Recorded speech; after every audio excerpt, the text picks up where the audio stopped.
Hola, en esta oportunidad nos vamos a ocupar de las crisis. Es muy común escuchar hablar a la gente de que alguien tuvo una crisis o que alguien tiene una crisis psicológica, incluso con esos términos. El punto es que no se puede hablar de crisis sin relacionarlo con otra noción, que es la noción de identidad.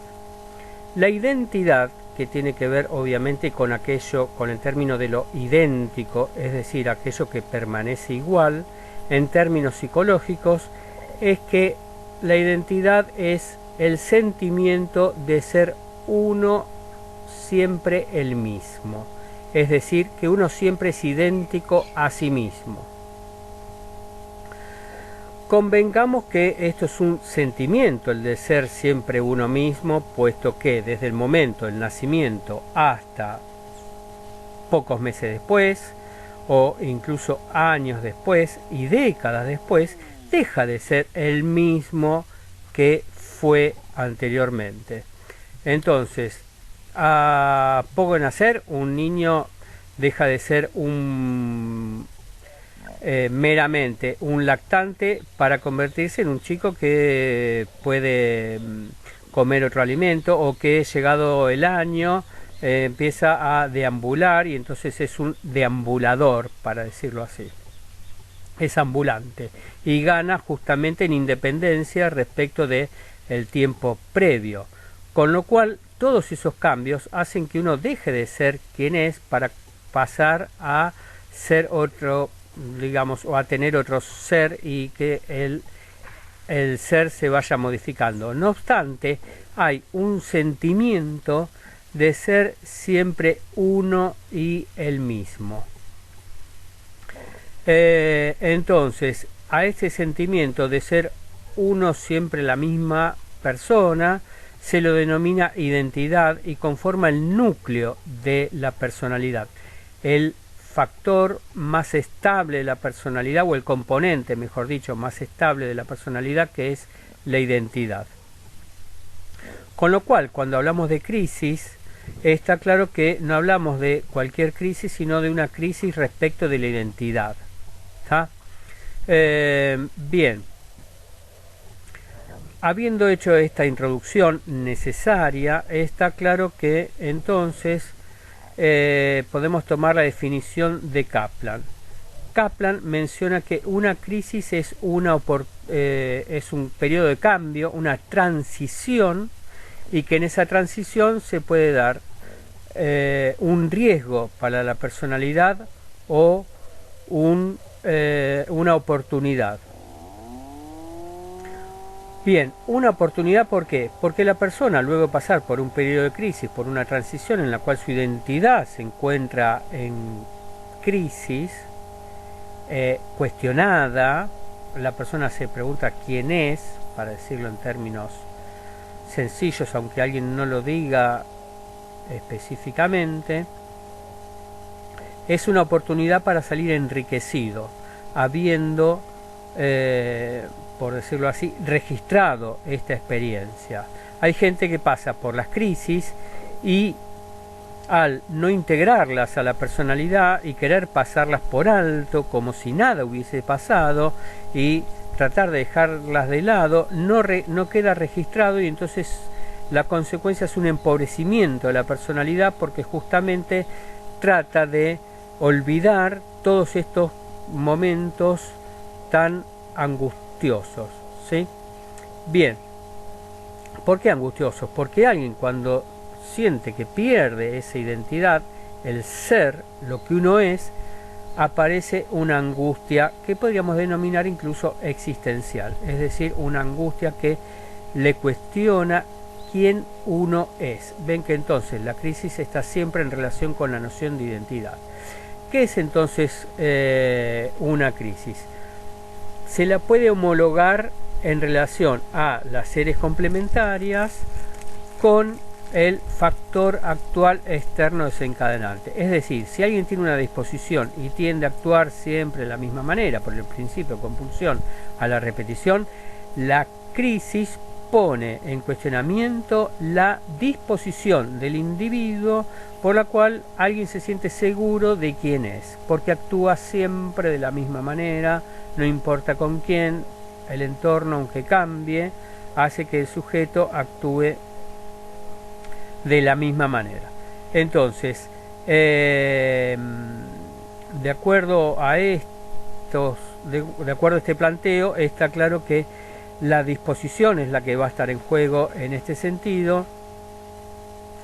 Y hay un autor que es un psicoanalista llamado Erik Erikson, que justamente plantea un esquema de desarrollo de la personalidad a lo largo de experiencias en las cuales la identidad siempre se encuentra en juego.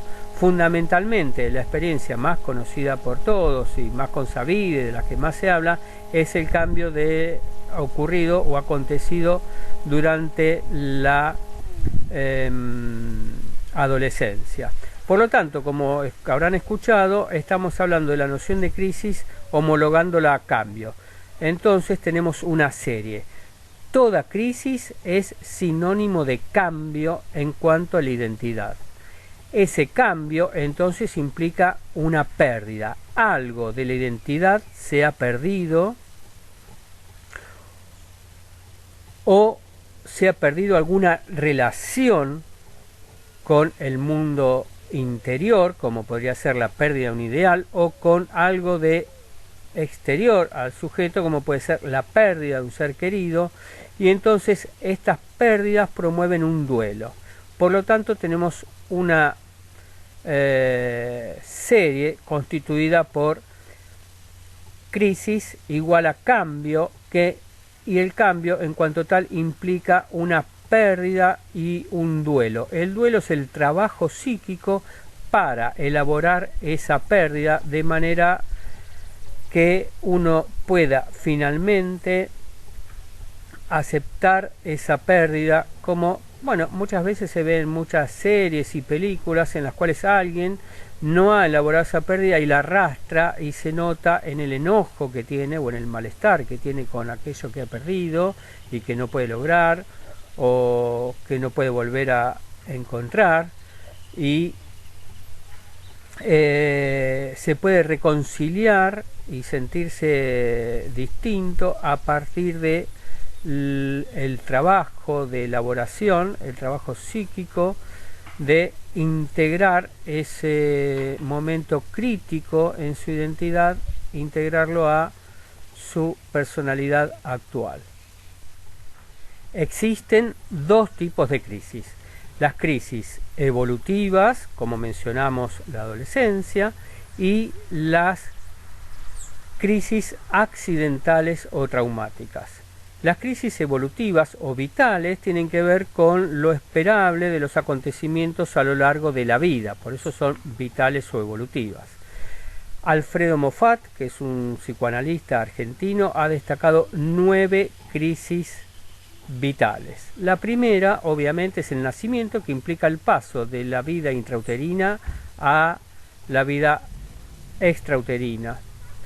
La siguiente es el destete, que implica una separación de la madre porque ya se ha despegado de la alimentación en el contacto íntimo con el cuerpo de la madre. Es decir, que aunque esté cerca, ya no tiene ese contacto del cuerpo con el cuerpo porque está mediatizado, por ejemplo, por algún otro instrumento, como puede ser los utensilios de cocina o incluso la mamadera. Con lo cual el destete fundamentalmente tiene que ver con la pérdida gradual de este contacto corporal con el cuerpo de la madre. La crisis siguiente es la de complejo de Edipo, que Moffat llama crisis edípica. Posteriormente viene la de el ingreso a la escolaridad luego la de la pubertad, no la adolescencia. ¿Por qué? Porque el cambio es el de la pubertad, implica un cambio corporal que implica perder el cuerpo de niño para que se den todo el desarrollo morfológico en el cuerpo que da lugar a la aparición de la procreación. Por lo tanto, fundamentalmente el cambio es de tipo corporal y se pierde un cuerpo, el cuerpo de niño, para pasar a tener un cuerpo claramente sexual, incluso diríamos genitalizado en relación a la procreación. Entonces, está la crisis de la pubertad, luego la de la exogamia, que implica la salida fuera del hogar. El término exo significa por fuera, como un éxodo, y gamia viene del término familia, como lo hemos visto en el término gameta, cuando se unen el espermatozoide y el óvulo. En cuanto a las crisis siguientes, son la de la edad adulta, luego de la jubilación y por último la decrepitud y muerte. Entonces, estas crisis está claro que son esperables, pero ¿por qué son crisis? Si son esperables, el sujeto podría estar preparado para este cambio, para la pérdida y para hacer el duelo. El punto es que sigue siendo una crisis y conmueve la identidad porque son esperables para el observador externo. Los padres son aquellos que, por haber pasado por la adolescencia, entienden o conocen los cambios por los que va a pasar su hijo llegado el momento. Los padres que ya se han casado y formado sus parejas conocen las dificultades que implican la salida exogámica. Entonces, para ellos es esperable todo este momento de crisis. El punto es que sigue siendo crisis, porque justamente es lo que define a las crisis accidentales, es que para el sujeto no está preparado. Por eso implica un cambio y además tiene que hacer una pérdida y no sabe lo que a cambio de esa pérdida puede ganar. Por eso se hace difícil el duelo también. Entonces, las siguientes crisis son las accidentales. Las accidentales son imprevisibles. No se sabe qué es lo que puede pasar y no se sabe cuáles son las consecuencias, ¿sí? Entonces, el sujeto le falta la preparación psíquica en las crisis accidentales para aquello que va a acontecer o que aconteció de manera sorpresiva. En ese sentido, el factor sorpresa es relevante, con lo cual entramos en una conjugación que tiene que ver también con la disposición y el factor actual externo desencadenante. ¿Por qué? Porque desde el exterior aparece un factor de índole sorpresivo, pero también es sorpresivo de acuerdo a la disposición, o mejor dicho, predisposición que tenga el sujeto respecto de determinada situación. Entonces, allí aparecen cuestiones como la muerte de un ser querido, un accidente en sí mismo, el perder en alguna operación o tener una operación, perder alguna parte del cuerpo por algún accidente o alguna cuestión traumática, y entonces el punto es que no hay preparación ante esto, no hay preparación psíquica, por eso hablamos de este factor sorpresa. En cuanto a esto, entonces se juegan cuestiones que tienen que ver con el equilibrio y la salud y enfermedad mental. Los psicólogos, los psicoanalistas, estamos convencidos que en un tratamiento uno no solamente se encarga de revisar y de rever las cuestiones que lo llevan y que lo hicieron consultar, sino que en algún punto tiene que salir, finalizado un tratamiento, en alguna medida vacunado, es decir, advertido de los acontecimientos traumáticos que pudiera vivir, no de cada uno, sino por lo menos advertido de que a lo largo de la vida le van a tocar acontecimientos inesperados, que va a tener factores sorpresas porque ya lo tuvo, y en ese sentido un tratamiento sirve justamente para que el sujeto tome nota, inscriba esta posibilidad para su vida, no solamente, digamos, para su vida futura, porque en verdad ya lo ha pasado. Entonces, hay personas que, no pudiendo hacer un tratamiento, se encuentran ante una crisis accidental, o incluso algunos una crisis vital, a partir de la cual se produce un deterioro grave en la personalidad. Por lo tanto, estamos hablando de algún tipo de enfermedad psíquica. En ese sentido, por ejemplo, se sabe y se menciona lo que es la psicosis puerperal. ¿Qué significa eso? Que hay mujeres que al dar a luz, al parir su hijo, tienen una crisis en la cual se desarrolla una enfermedad que se denomina psicosis, es decir, una locura a partir del nacimiento de su hijo. ¿Por qué? Porque obviamente ha cambiado su estado y ahora dejó de ser quien era para convertirse en madre. Ven que entonces está esta serie que es crisis, cambio, pérdida y duelo. Bien, cuando alguien atraviesa estas crisis y aparece un cuadro muy grave en relación a la noción de identidad, que este sentimiento de ser uno siempre el mismo, el punto es que se produce un cuadro que se lo conoce en psiquiatría como despersonalización.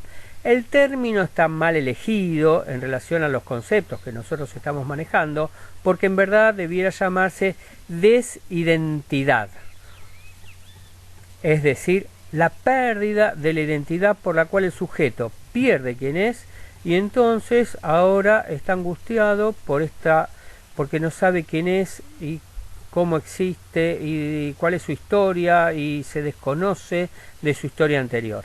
En ese sentido, convengamos que el ejemplo más divulgado de locura es el de aquella persona que se cree otra. Incluso, no sé, en todas las series aparece que alguien, por un golpe o por algún acontecimiento traumático o por alguna cuestión, olvida quién era y no sabe quién es. Está claro que eso es un cuadro de despersonalización. Un poco en broma se menciona cómo los psicóticos se creen que son otro que no es el mismo. Es decir, el típico ejemplo usado en las comedias, que es el de que alguien se cree Napoleón. Es decir, un sujeto se lo presenta como loco porque se cree que es Napoleón cuando está claro que no lo es. Por lo tanto, en algún momento tuvo que haber tenido una crisis de despersonalización. Es decir, perdió su identidad y debió constituir una nueva que además niega o directamente desestima, rechaza y olvida la anterior. Ven que en ese sentido el cuadro es grave. Por lo tanto, cuando hablamos de crisis también estamos hablando de salud mental. Bien, con esto nos queda terminada la cuestión de la crisis, también su relación con las series complementarias, pero además nos da lugar a plantear algo más. Freud encontró en los pacientes que atendía que sufrían de traumas psíquicos. Por lo tanto, vamos a tener que ocuparnos de cómo es la historia del psicoanálisis y cómo esa noción de trauma ha ido modificando y cambiando, porque es lo que nos da lugar a hablar de el sujeto, del individuo, de la salud mental y de todos estos temas que nos competen a los psicólogos, pero también a aquellos que reciben una formación para tener algún tipo de advertencia que no es igual a la de un tratamiento, pero por lo menos estar anoticiados conceptualmente e intelectualmente de la cuestión, que no es lo mismo que estar advertidos vivencialmente. Los dejo hasta la próxima, mis saludos y espero que les haya sido de su agrado. Chau, chau.